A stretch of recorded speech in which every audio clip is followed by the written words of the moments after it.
Beleza, tá gravando. Compartilhar a tela com os senhores. Por favor, me digam se estão vendo a tela. Perfeito, chegou assim. Conseguiram, né? Sim. Beleza, abri um bloquinho de notas aqui para as observações, qualquer coisa. A gente já anota e, por favor, podem interromper se achar necessário a qualquer momento, tá? O que acontece? A gente na Verdana, a gente costuma trabalhar em cima do Project Model Canvas, que é justamente esse Canvas que vocês estão vendo aí na tela. Claro que esse é um projeto, eu não vou falar que é fictício, porque foi um projeto que a gente montou aqui durante a pandemia aqui em casa. Inclusive eu estou em home office, desculpem qualquer barulho que vocês ouçam aí. A gente montou aqui, eu e minha filha e minha esposa, um projetinho para a gente passar mais tempo junto e de uma forma mais, como é que fala, interativa e que agregasse valor, né? Então eu tava meio que pirando, então resolvi colocar em dia uma coisa que eu sempre quis estudar, eletrônica. Só que isso ia fazer o quê? Pô, eu já fico focado o dia inteiro no trabalho, ia me ausentar mais ainda na hora de folga para estudar, né, para minha válvula de escape. Então eu resolvi estudar Arduino e fazer o meu projeto piloto, vamos dizer assim, usar justamente um projeto para minha filha, para que ela pudesse interagir com ela e tudo mais, usar minha esposa como recurso, isso só para contextualizar, né? Então, quando a gente vai começar um projeto na Verdana, a gente sempre abre um Canvas, né, que é justamente esse quadro que vocês estão vendo aqui, onde isso aqui é uma invenção, uma adaptação, na verdade, que existe já o Business Mode Canvas, e esse aqui é o Project Model Canvas, né, que é de um brasileiro. Eu infelizmente esqueci o nome do danado agora, mas ele que lançou essa ideia, e logo quando eu li isso, agora não lembro o ano, acho que foi em 2012, eu achei fenomenal e muito prático para a gente desburocratizar projetos, que a gente não geralmente pega projetos, vamos dizer aí, 90% dos nossos projetos são pequenos ou médios. A gente não precisa ter tanta complexidade para fazer o gerenciamento dele, né? Então o Canvas ele atende perfeitamente essa demanda, onde a gente gasta ali média de 2 horas discutindo características de cada projeto, e a gente consegue sair dali com a visão global do que vai ser esse projeto, o que vai ter de recurso, já mapear riscos, entendeu? Então o Canvas ele é mapeado aqui pelos quadrantes dele aqui, ó, as colunas e tudo mais. Temos aqui a primeira coluna, que é a justificativa. Então, por que esse projeto precisa existir, né? Então, aqui a gente colocou, contextualizando já esse projeto que a gente fez aqui em casa, estamos precisando tornar o tempo mais útil durante a quarentena. Essa foi a principal justificativa para esse projeto. Temos aqui os objetivos SMART, certo? Qual seria o objetivo específico, né, e das entregas desse projeto, do produto em si. Então a gente definiu como desenvolver um elevador de papel com capacidade para 3. Quem não tem filho aí, LOLs é um tipo de boneco, uma bonequinha feia que só. Fazer um elevador de papel para 3 bonecas durante a quarentena. Esse foi o nosso objetivo. E quais os benefícios que esse projeto vai trazer? Seria passar mais tempo junto, aprender novas habilidades. Como eu disse, eu estudei muito eletrônica, aprendi um bocado de eletrônica durante esse período, aprendi um pouquinho de linguagem C, que eu não mexi ainda, linguagem Lua, e simular o roteiro de um gerenciamento de projetos. Já a minha filha aprendeu decimais, ela tem 7 anos, a gente começou a falar sobre unidades de medida, peso, metros, milímetros, decímetros. Então era justamente para não perder esse tempo. Isso foi justamente naquela época que começou, vai ter ou não vai ter aula, né, para as crianças e tal. Então a gente fez isso aqui em casa, esse projeto de maluco, para não deixar cair a peteca, né. O produto entregue seria um elevador de papel de 3 andares com capacidade para 3 bonecas LOL, né, que são as bonequinhas do mesmo tipo, com sensores e operado por botões. Aí aqui eu tenho os requisitos mapeados, seriam 3 andares, tem que ter 3 andares, botão para indicar o andar que quer ir, botão para chamar o elevador, capacidade para 3 bonecas, feito com papel e funcionar com Arduino motores. Temos aqui mapeamento dos stakeholders do projeto, que aí no caso seria a minha filha e as bonecas, elas colocamos como stakeholders, e a equipe aqui no caso seria a família, né? Minha filha, minha esposa e eu. Algumas premissas que a gente tomou a principal premissa, usar o máximo de material existente em casa, porque na época estava em lockdown, não podia nem sair ainda. Grupos de entrega, a gente mapeou já casando com a linha temporal dessas entregas, seria projetar maquete, criar lista de materiais, comprar materiais faltantes, construir maquete em papel, fazer testes mecânicos e implantar o projeto eletrônico. Algumas restrições que a gente mapeou foi: só pode trabalhar no projeto depois do dever da escola e, no caso, Iris não pode mexer com ferramentas pontiagudas ou cortantes. Eu sei que deve estar meio estranho para os senhores, mas é só para exemplificar um projeto mesmo, e a gente realmente tocou esse projeto aqui. Os riscos para esse projeto nós temos: não conseguir material por conta da quarentena, que as lojas estavam todas fechadas, quarentena encerrar antes do projeto ser concluído, infelizmente isso aqui não ocorreu. E um outro risco, claro, era o pouco conhecimento em eletrônica, que a gente poderia simplesmente nem conseguir entregar. E mapeamos um custo aqui inicial de R$60. A ideia dessa metodologia do Canvas, a gente montou em família, né, vamos dizer assim. A gente usa na Verdana, por exemplo, isso antes da pandemia. Depois da pandemia a gente parou, porque aí diminui o volume de projetos entrando e distanciou um pouco as pessoas. Mas a gente tinha uma reunião de projetos toda sexta-feira, onde a gente pegava todos os projetos que o comercial vendeu, certo? Nós sentávamos em equipe e montávamos um canvas desse para cada projeto. E no final a gente já saía com todo o roteiro do que tinha para cada projeto, que tinha que fazer durante a semana seguinte, o mês seguinte, certo? Já saía com o deverzinho de casa todo pronto a partir desse Canvas. E o propósito do Canvas é justamente isso: é tornar fácil a visualização, né, a contextualização do projeto, que é de fato algo tão complexo. Como é que vocês lidam? Aí eu gostaria de entender como é que vocês trabalham essa parte de gerenciamento de projetos aí. Falar que você mexem com o Scrum, né? Estão começando o Scrum, já tem a reunião da equipe todo dia. Como é que funciona essa dinâmica hoje? Quem vai responder? Não, então, a gente usa o Scrum para acompanhar as reuniões, trata o projeto que nós estamos tocando, né? Cada entrega tem um projeto e a gente vai conversando sobre isso toda semana, né? Isso na parte de desenvolvimento. E a gente vai entrar agora na parte de suporte e implementação desse sistema. E esse é o grande objetivo nosso, de contratar a Verdana, não só para profissionalizar a nossa parte de Service Desk, mas também para utilizar o módulo de projetos que tem dentro do GLPI. Certo. Então, vamos lá. Na parte de desenvolvimento, realmente é um pouco mais complexo, né? Você trabalhar dentro do GLPI o desenvolvimento. Mas é aquela coisa, tem que sentar, tem que desenhar um processo de fato para ver como ele vai trabalhar. Na Verdana mesmo, a gente tem equipe de desenvolvimento e a gente está começando um projeto de integração do GitHub, que é o repositório que a gente usa, né?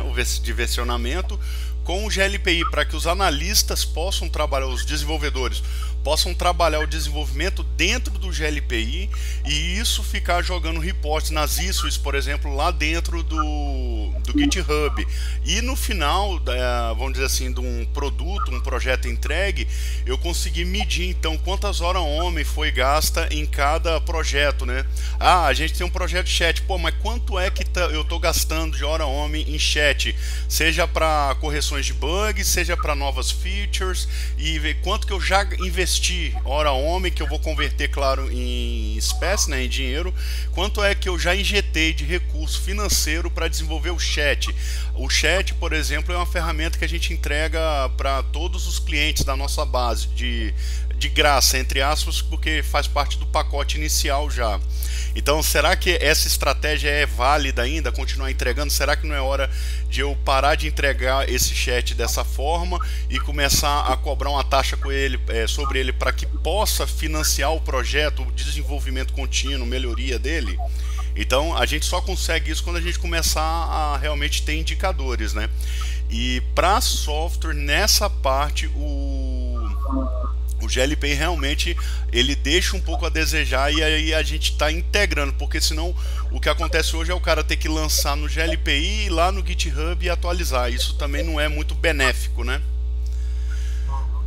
Mas seguindo aqui com esse modelo de projeto, para mostrar para vocês agora a questão como é que isso funcionaria.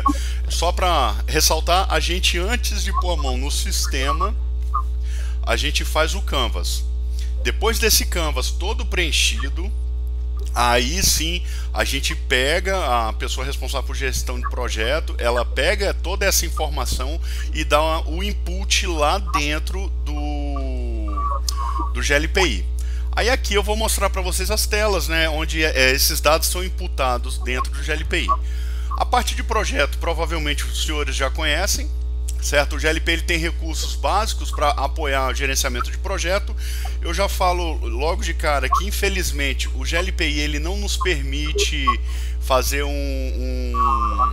uma baseline, né, do projeto. Eu não consigo ter uma baseline real, eu ficar versionando o meu projeto, ter uma curva de desvio, fazer uma análise em cima disso, saber onde foi que eu mais errei, para justamente criar lições aprendidas para os próximos projetos.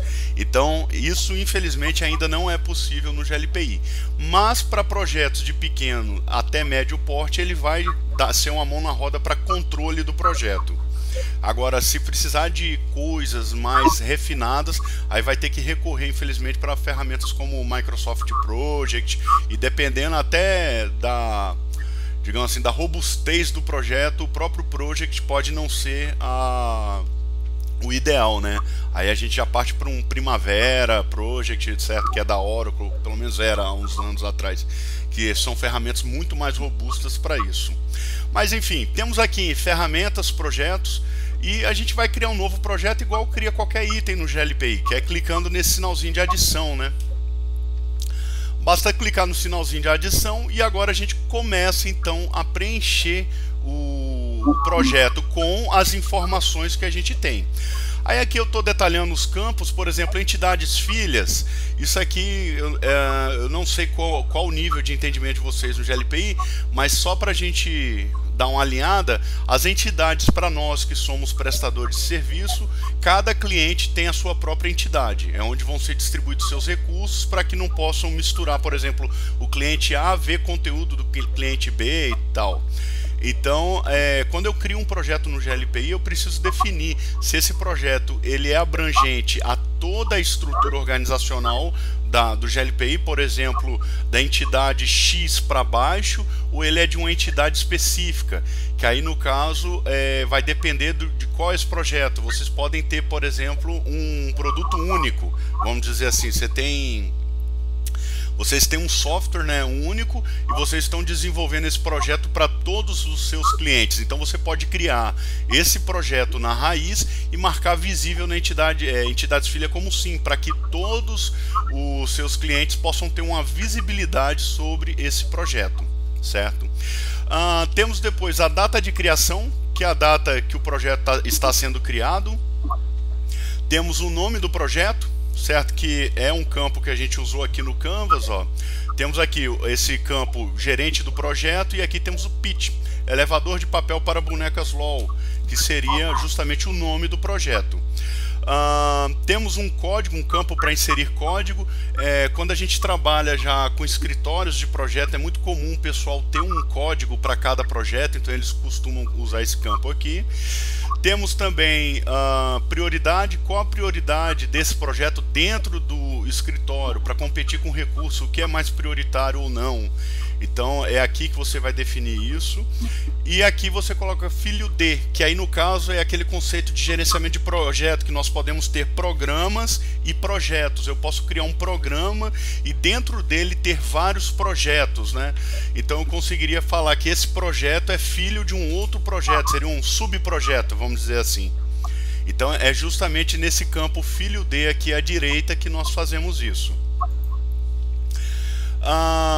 Temos aqui também o campo status, que só para explicar, é a mesma tela, tá, pessoal, da abertura do projeto ainda, só que para ficar legal a visualização e explicar com calma para vocês, aí eu circulei as áreas que eu estou falando, descrevo aqui, e aqui eu só estou avançando, ó. Eu só vim para os próximos campos aqui, tá? Então temos aqui o campo estado atual do projeto, que é onde a gente define o estado do projeto, né? Status do projeto. Se você ver, ele tem um maisinho aqui, ó, à direita, isso quer dizer que é um campo que eu posso criar vários estados. Entendeu? Eu posso estar novo, fechado, concluído, em observação, interrompido, finalizado. Eu posso criar qualquer valor para isso. O que vai demandar disso é justamente o meu processo de gerenciamento de projetos. Então, aí a gente precisa ver quais os processos, na verdade, quais os status dentro do teu processo de gerenciamento de projeto que você contempla, e você pode cadastrar cada um deles aqui.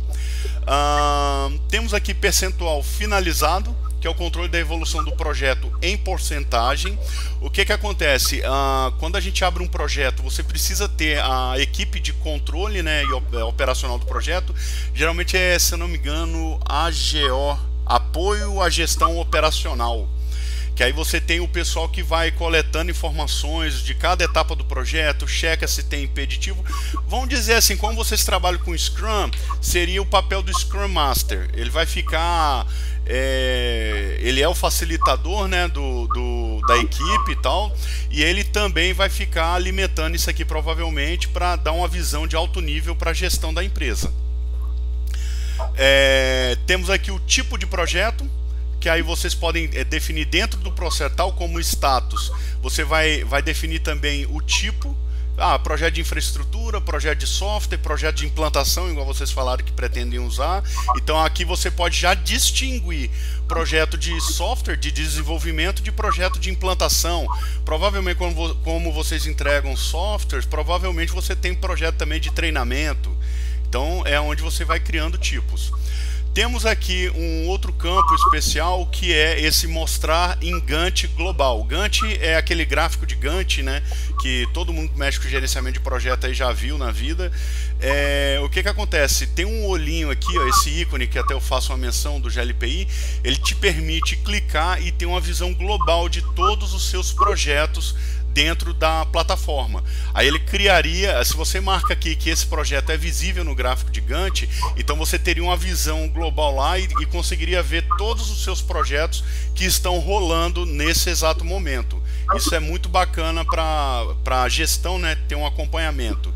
Claro que, como eu disse, o GLPI ele não é uma ferramenta muito avançada para projetos. Se você tem um escritório de projeto aí com mais de 50 projetos rodando ao mesmo tempo, né, em paralelo, provavelmente você vai precisar de uma ferramenta mais robusta. Mas se é um caso de ter 10 projetos acontecendo, aí termina 5, entra mais 6 e tal, você vai conseguir fazer um gerenciamento satisfatório aqui, até você chegar num nível de maturidade que realmente, opa, daqui para frente eu preciso de mais. Mas isso aí geralmente tem uma curva de aprendizado de tempo médio a longo, né? Avançando aqui, então, nós temos essa parte de gerente, é onde nós selecionamos quem é o gerente do projeto, ou também, né, E/ou o grupo responsável por esse projeto. Aí isso aqui eu sempre falo, você pode até marcar um grupo, é a equipe tal que cuida desse projeto, mas cachorro com 2 donos morre de fome, né? Eu recomendo sempre colocar um gerente específico para esse cara ser autoridade em cima desse projeto e poder ser responsável por barganhar recursos, principalmente a gente que é de empresa aí pequena e média, a gente sabe que a disputa por recursos é muito grande, né? Então você precisa ter alguém à frente do projeto para garantir que as coisas vão realmente dar certo. Temos aqui também data planejada para começo, é a data em que o projeto está programado para iniciar, e a data planejada para o fim, que é a data planejada para ele terminar. Isso aqui são as previsões. Se a gente voltar aqui no meu Canvas, vocês vão ver aqui que eu tenho praticamente 3 semanas de projeto. Então eu colocaria aqui hoje começando e daqui 3 semanas a finalização desse projeto, entendeu? Seria justamente para isso. Só que, em contrapartida, eu também tenho aqui data real do começo e data real de fim. Não é uma baseline, é uma pseudo baseline, né? Mas eu consigo, pelo menos, a partir daí, já gerar algum, por exemplo, indicadores de projetos em atraso. Se eu tenho uma data que estava programada para fim e uma data programada para... e uma data real de fim diferente, ou eu me antecipei no projeto, ou eu terminei, ou eu estou com ele atrasado, que aí eu posso bater junto com o meu status aqui. Se data for diferente e o status em aberto, quer dizer que meu projeto está em atraso, né? Lembrando também que projeto finalizado com antecedência, se não houve mudança de escopo, demonstra um problema de qualidade também, que a gente está com problema na hora de fazer o planejamento do projeto, né? Estamos superestimando as atividades. Então, nessa tela é apenas isso. E agora a gente entra então na tela de descrição e comentário.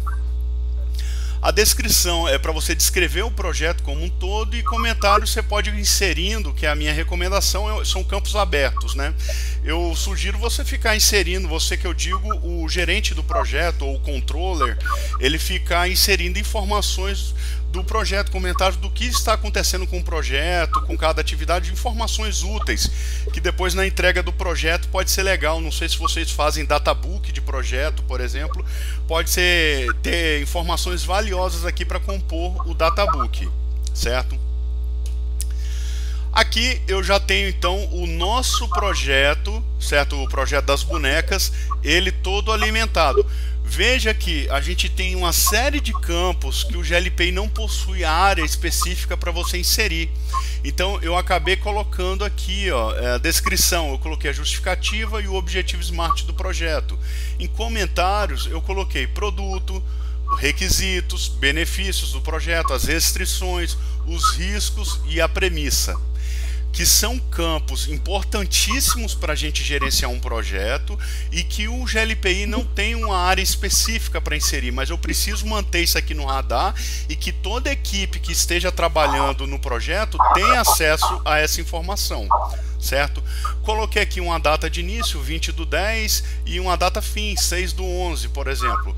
Isso é apenas o projeto, é fazendo alusão a este card inicial aqui, ó. Então eu peguei essas áreas específicas e alimentei lá no projeto. Dando sequência, depois que eu crio lá, eu venho aqui e clico em adicionar, que aí o GLPI, quando eu estou criando um projeto, por exemplo, ele não me mostra essas abas aqui, ó, à esquerda. Mas eu tenho o botão adicionar. Quando eu clico em adicionar, então eu abro depois esse projeto para edição e essas abas aparecem disponíveis para mim.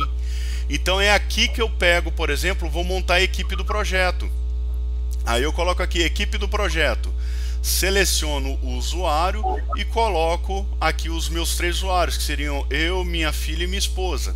Mas vocês vejam aqui também que eu posso colocar um contato que eu tenha cadastrado aqui no GLPI, posso colocar um fornecedor ou um grupo de pessoas que vai executar essa atividade. Entendeu? São possibilidades que eu tenho para criar a equipe do projeto. Eu poderia colocar aqui equipe de desenvolvimento ou equipe do sistema X e colocaria eles como recurso desse projeto.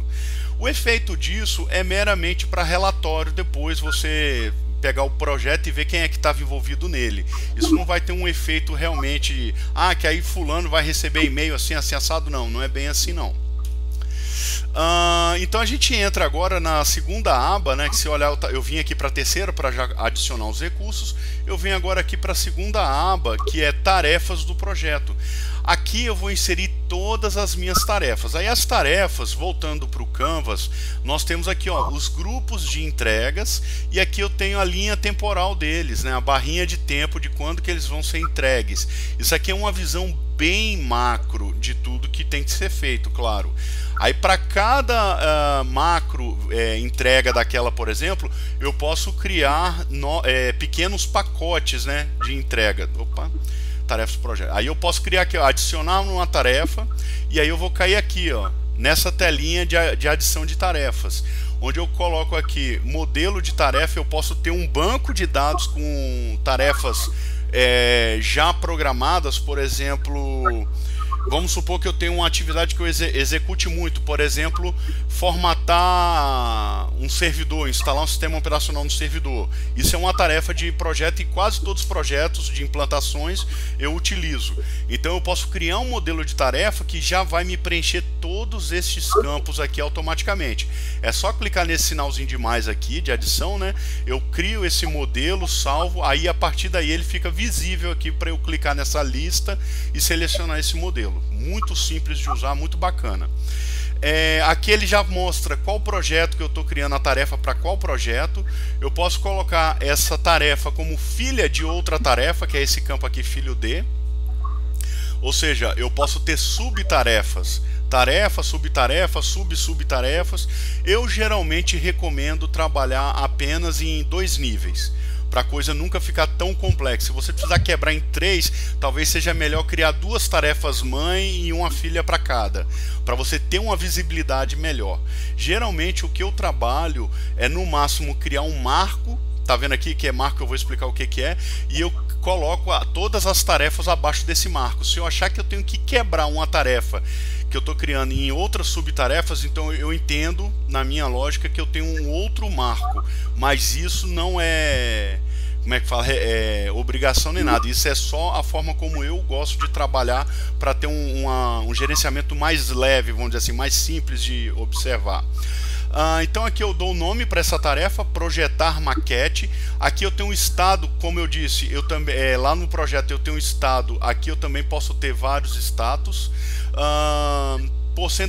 Percentual finalizado, eu tenho aqui como falar essa tarefa em quantos % ela está finalizada. Quando eu crio uma tarefa, infelizmente o GLP ele não vai me avançar, né? Não vai tirar de 0 para 100 automaticamente, nem a tarefa, nem um projeto. Isso é uma atribuição do controller lá, que pode ser o Scrum Master. Você pode criar uma equipe só para controle de projeto, equipe de qualidade. Então esse avanço aqui, checar se já está finalizado, pode ser atribuído tanto a uma pessoa específica, quanto você pode também, aí depende de novo do teu processo de gestão de projetos, você pode definir o responsável pela tarefa. Temos aqui então, ela é do tipo planejada, e eu tenho aqui o marco, que é a visão, ela é um marco do projeto ou não. O marco quer dizer que ela vai aparecer lá no Gantt como uma lista de como se diz, eu estou tentando achar a palavra correta agora. Ele vai ser um ponto, vamos dizer assim, que vai se sobressair sobre as outras tarefas. Ele não vai nem aparecer no Gantt como um quadro temporal, ele vai ser simplesmente uma linha que vai abranger da primeira até a última subtarefa dele. Ou seja, você usa ele como marco, mas avança as atividades filha, as tarefas filha dele. Então quando eu concluo todas as tarefas filha, eu digo que eu avancei um marco do projeto, né? Uma etapa do projeto, pronto. Eu acredito que a palavra etapa seria a mais indicada para essa parte. E tal como a gente tem no projeto, nós temos também aqui a parte de planejamento da tarefa. Nós temos também a data inicial para planejada e a data fim planejada, como também temos a data real e a de início e de fim, que aí eu consigo também gerar estatística em cima disso, certo? É por isso que é legal ter alguém controlando isso. Vem cá, fulano, começou quando, terminou quando, para a gente poder ter realmente esse controle aqui e a partir disso tentar gerar mais indicadores. Cara, eu tô com toda a atividade que eu passo para o Alexandro está sendo executada com atraso. Eu posso ter um indicador de atraso de atividades por técnico. E aí eu vou ver, pô, mas por que o Alexandro sempre está atrasando? Tem muita gente que morre de medo disso, né? De um tipo de resposta dessa. Eu já falo o seguinte, cara, se o Alexandro não é doido, não tem problema, tá trabalhando igual um maluco aqui para a empresa, tá dando sangue, se ele tá atrasando a atividade, eu acredito que o problema seja que a gente está passando atividade demais para o Alexandro. Que aí é justamente o backlog, né? O backlog do Alexandre está muito alto, né? O WIP, né? Que a gente chama lá Work in Progress, ele está fazendo muita coisa ao mesmo tempo e não está dando conta de iniciar as novas atividades no tempo programado. Então eu preciso achar um equilíbrio para isso ou uma forma de resolver, porque também eu estou matando um funcionário, é um cara que daqui a pouco vai surtar e vai pedir conta. Ninguém aguenta ficar muito tempo com tanta pressão. E aqui eu tenho então o campo de descrição e comentários, igual eu tenho lá na hora da criação do projeto, que aqui eu jogo o que é essa tarefa e o que eu espero com ela. Aqui eu posso colocar comentários, ó, feito tal coisa, tive um problema com não sei o que lá. Eu posso criar informações para o meu databook também. Veja aqui, eu tenho filho de, pronto, eu acho que é que eu fiz isso aqui, esse slide no dia que a gente agendou, né, acabou não tendo, eu não revisei para me inteirar, mas eu acredito, se eu não esqueci mesmo, é o seguinte, aqui eu estou criando um marco, tá vendo, é uma etapa do projeto, eu deixei como sim, que é projetar maquete. Na próxima janela aqui, ó, eu estou criando uma tarefa, ela não é uma etapa, tá vendo? É uma tarefa, realmente não é um marco do projeto. E estou colocando aqui que ela é filha de projetar maquete, justamente para vocês entenderem a dinâmica, e eu já coloquei aqui a data de início e fim dela. Se vocês repararem aqui, eu não coloquei data de início e fim. Por quê? O marco do projeto, ele vai abranger da primeira até a última tarefa dele. Entendeu? Eu acredito que eu coloquei o gráfico aí para vocês darem uma olhada. Eu não ia deixar sem gráfico não. Então aqui eu já coloco uma descrição: desenhar maquete do projeto conforme especificações técnicas prescritas no escopo do projeto. Comentário? Nenhum por enquanto. Mas à medida que eu for executar essa tarefa, se eu tiver algum comentário que seja algo pertinente ao projeto, eu jogaria aqui atualizando a tarefa, atualizaria o avanço dessa tarefa também. Eu tenho uma outra aba quando eu crio a tarefa que está aqui, ó, equipe da tarefa. Então eu coloco aqui o Alexandro e a Iris, que são eles que vão projetar a maquete, certo? E documentos, eu posso ter também documentos anexos a cada tarefa. Eu posso ter N documentos aqui, que aqui pode ser, por exemplo, a instrução de trabalho de como executar essa tarefa. Eu posso ter isso já pronto lá para quando eu abrir a tarefa lá no modelo, já cair aqui tudo prontinho para o meu usuário apenas consultar e executar o roteiro inteiro. Eu posso ter aqui o escopo do projeto, ou posso também dizer como é que eu estou projetando uma tarefa, né, que é desenhar a maquete. Eu, como executor, posso salvar aqui o resultado desse desenho, que é justamente o que eu tenho aqui, ó, a planta do projeto. No final, é isso aqui que vai surgir lá no gráfico de Gantt deste projeto. A gente estava fazendo aqui, ó, projetar maquete. Lembra que eu falei que é uma etapa, né, um marco do projeto. E essas aqui são as atividades filha dela, ó, até aqui, comprar material.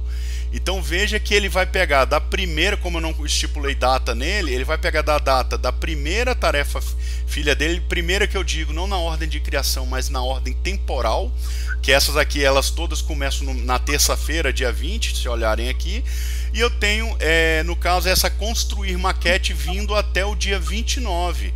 Então o marco do projeto, dessa maquete, é justamente isso aqui, ó, essa linha preta que vai do primeiro dia, que é o dia 20, até o último dia, que é o 29. E aqui eu tenho outros marcos, por exemplo, a montagem da estrutura, tenho projeto elétrico para fazer, e tenho também aqui o encerramento do projeto. Isso aí é bem didático mesmo, que a gente fez realmente todo esse roteiro aqui. Claro que eu não coloquei no GLPI isso, eu só coloquei para demonstrar para os senhores, para deixar menos abstrato. A gente tem um case, eu não podia trazer um case de cliente.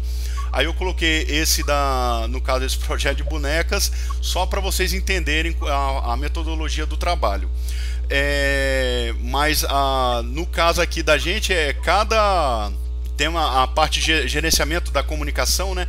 Cada etapa que a gente executava do projeto saía uma cartinha, como era o objetivo ser didático para minha filha, então ela tinha que escrever uma cartinha e tal, com tudo que foi feito. Foi uma parada bem gratificante.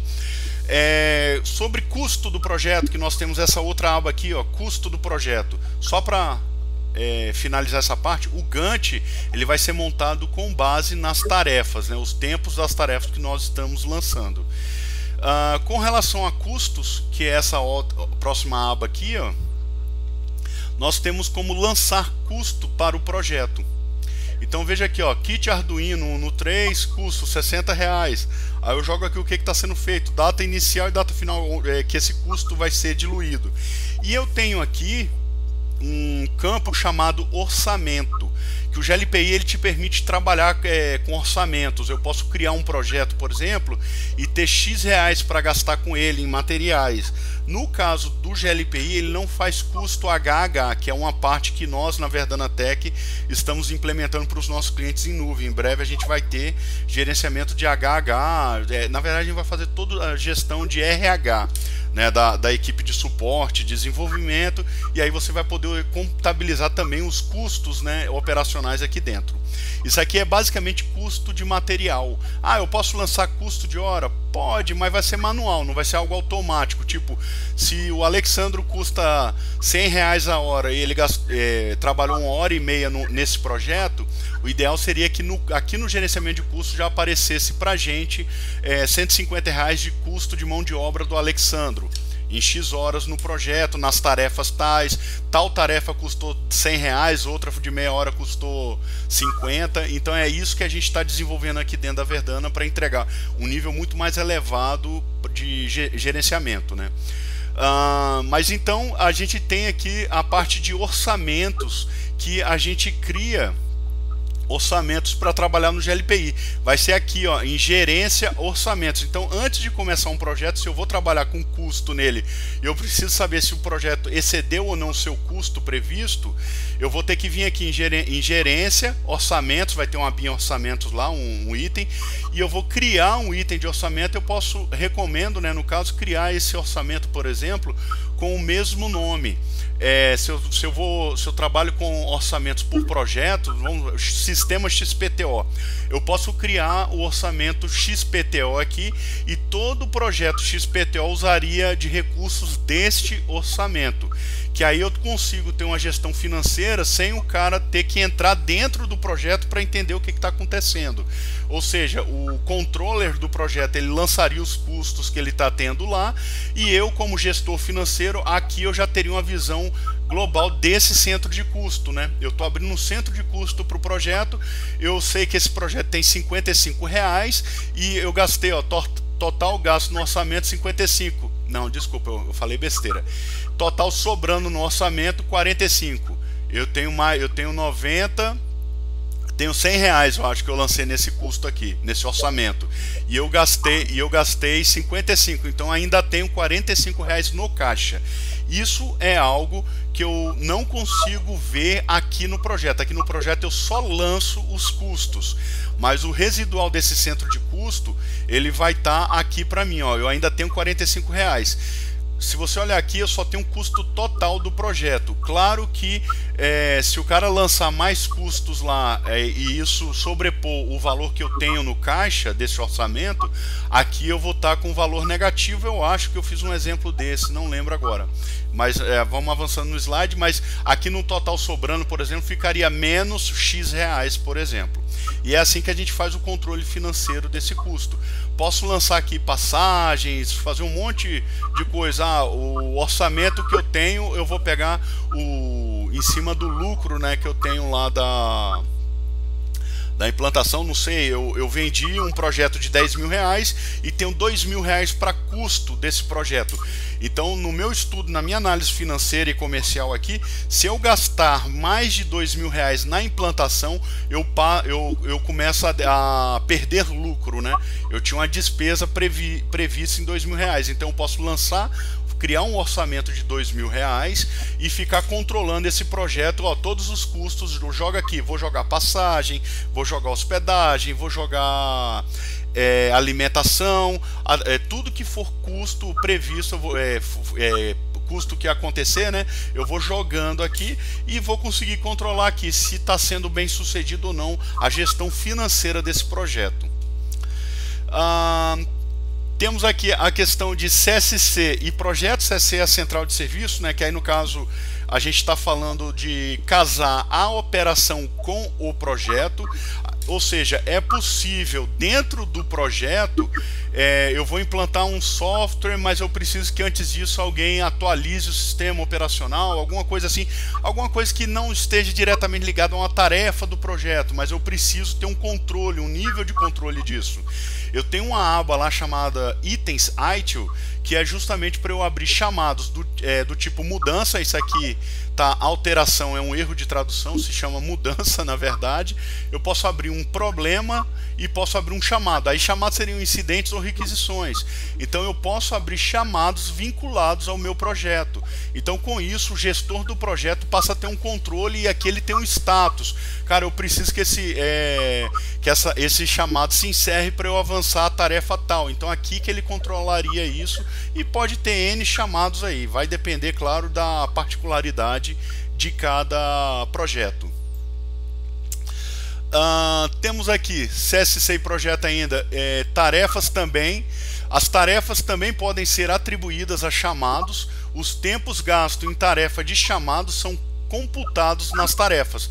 Veja aqui, ó, que isso aqui é um campo de uma tarefa. Lembra que a gente tem lá o tempo, temos aqui o planejado para começo e para fim, e temos aqui o real para começo e para fim. Se eu criar um chamado, vincular um chamado a uma tarefa, todas as tarefas que eu criar lá no chamado, veja que aqui eu tenho duas tarefas que computaram 30 minutos, elas serão deduzidas aqui, ó. Serão atribuídas no meu custo temporal do projeto, ó. Veja que eu coloquei aqui que eu gastei 2 horas e 45 e ele está me dando aqui 3 horas e 45. Por quê? Ele está considerando 1 hora de tarefa executada em um chamado que eu vinculei a essa tarefa. Então isso é legal, porque aí eu começo a ter então um controle mais dentro da realidade do que está acontecendo com o meu projeto. Ou seja, aquelas horas que ficavam ocultas, né, no projeto, meu Deus, esse negócio deu tanto trabalho e eu não estou conseguindo ver onde foram essas horas. Aí você começa a entender agora, começa a ter uma visão disso. Claro que isso tem que ter um processo aí bem amarradinho, tem a galera bem disciplinada, né, porque nada disso é automático. Se o cara simplesmente executar o chamado e colocar lá teste ok, você vai deixar de computar 1 hora de serviço aqui. Entendeu? Temos também a questão, a visão do executor. Por exemplo, eu fui designado em várias tarefas. Quando eu entro no GLPI, eu tenho aqui meu planejamento, ó, essa abinha aqui. Eu consigo ter uma visão de tudo que eu tenho para fazer e quando, né? Logo na tela inicial. Se eu clico aqui nesse item, seu planejamento, que seria o meu, né, no caso, eu então abro a minha agenda técnica, onde eu tenho aqui tudo que eu tenho programado dentro do GLPI para executar. Veja que aqui tem as legendas, ó, por cores. Eu tenho aqui a tarefa, tenho aqui problema, tenho anotações simples que eu posso fazer, lembretes para lembrar de ligar para fulano para cobrar o chamado tal. Eu posso ter anotações que eu crio dentro da ferramenta. Tenho também tarefa de chamado. Esse alterar tarefa aqui seria tarefa de mudança, é erro de tradução de novo. E eu tenho aqui, ó, tarefa do projeto. Por isso que elas estão verdes aqui. Eu só esqueci, confesso que eu dei mole, que eu poderia ter criado outras tarefas só para vocês verem um exemplo aqui. Mas enfim, no caso, como são tarefas de projeto, elas vão ficar verde. Caso vocês não trabalhem ainda com planejamento, pessoal, é algo que vale muito a pena investir um tempinho aí no GLPI para aprender a usar. Por quê? Vocês estão vendo aqui planejamento Alexandro Salles. Eu posso clicar nesse sinalzinho de mais aqui e colocar os demais integrantes da equipe. Então eu teria acesso à agenda de todos eles para fazer o gerenciamento e evitar conflitos, né, na execução de tarefas. É algo que vale muito a pena dar uma estudada aí. Outra coisa legal também é que eu posso só clicar aqui nesse item aqui, por exemplo, que ele está em negrito, é um link, certo? Eu posso só clicar nele e ele já vai abrir aqui nesse modal, né? Eu acredito que é modal o nome disso, drop down, não sei. Ele já vai abrir toda a tarefa para eu já executar. Então aqui mesmo eu já consigo, pô, eu já sei que eu tenho que fazer isso aqui tudo, cara, e se eu começar simplesmente a fazer? Então eu clico ali, eu já tenho acesso à tarefa, eu consigo dar o meu avanço nela. Por exemplo, eu posso executá-la, colocar comentários aqui, e aqui em porcentagem finalizada eu já posso finalizar e colocar a data de finalização, tudo certinho, sem sequer ter que acessar o projeto, que é uma visão mais complexa de fato, e quem tem que ficar de olho nele, querendo ou não, é o gerente do projeto. Eu, como executor, eu tenho essa facilidade de clicar aqui na minha tarefa e simplesmente abrir e executá-la, e página virada vou para a próxima tarefa. Isso aí realmente é uma coisa que é muito bacana para a gente trabalhar. A questão do avanço das tarefas, temos aqui ó, status, temos o closed e percentual finalizado 100%. Isso vai refletir aqui, ó, quando eu vou lá no projeto e tem a lista de tarefas do projeto, eu consigo ver todos em que pé que estão e quais que estão abertas e sem avanço ainda, ó. Então eu consigo ter uma visão gráfica disso, o que me ajuda muito. Cara, qual projeto que está agarrado aqui, que está com tarefa parada, eu consigo dar uma olhada nisso aqui de uma forma mais simples e fácil. Então quando eu avançar uma tarefa aqui, marcar como 100%, vai refletir aqui. Só que aí a gente fala, que eu comentei mais cedo, nada disso é automático. Eu consigo fechar uma tarefa e deixar o percentual finalizado dela como 0. Isso realmente não é nada interessante, né? Eu vejo isso como, eu posso ter um status talvez de cancelado, ou seja, a tarefa foi cancelada, eu não preciso executá-la mais. Aí sim justificaria o processo não estar 100%. Agora, quando a gente fala que a tarefa foi fechada, é porque ela foi finalizada. Então, aí se o analista consegue sim colocar fechada e deixar em 0%, por exemplo, isso não é legal. Deixa eu ver aqui se tem mais alguma coisa. Certo, basta o executor atualizar as informações de 100% da tarefa, ó, isso reflete lá no Gantt também. Ou seja, eu passo a ter uma visão gráfica disso e sei que a tarefa foi executada aqui, ó. Ela foi executada e em tese está entregue. Claro que, como todo gerenciamento de projeto, precisa ficar de olho nisso, né? O pessoal é fogo, faz mágica. Que mais agora? Sim, da lista de projetos, eu clicando aqui em projetos, por exemplo, eu vou ter uma lista de todos os meus projetos, igual, como se fosse a lista de chamados. Então eu consigo vir aqui, só que vejo, porém, que aí eu chamo a atenção também. Eu posso finalizar a tarefa 100%, só que ela não vai refletir em nada aqui no status, no avanço percentual finalizado do meu projeto. Eu avancei a tarefa, eu posso colocar todas essas tarefas aqui em 100%, que isso não vai se refletir aqui no projeto. E isso é um ponto negativo, ou seja, eu preciso que alguém faça uma conta, né, uma regra de 3 simples para saber cada tarefa, qual o peso dela, para que eu possa ir avançando os meus projetos aqui, entendeu?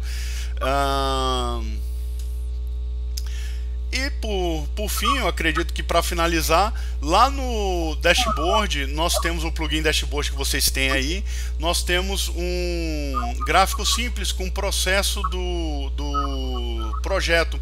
É porque só tenho esse projeto aqui nessa view, então ele aparece lá, elevador de bonecas, coloca o status processando, a data, quem é o gerente, a quantidade de tarefas e o progresso desse cara e o vencimento dele.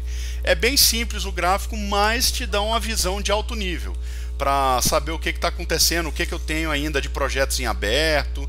Fica bem bacana, mas responde, claro, muito pouca coisa. Não existe um outro relatório sobre projetos. A gente tem um plugin vReports que a gente entrega só em nuvem, né, para os clientes Verdana Desk, que a gente está trabalhando aí um mega pacote só para indicadores de projeto, mas isso é só para questões de serviços em nuvem. Pessoal, sobre projetos, é basicamente isso que eu tenho para falar para vocês. Tem alguma dúvida, alguma consideração, algo que a gente possa ajudar vocês, esclarecer melhor?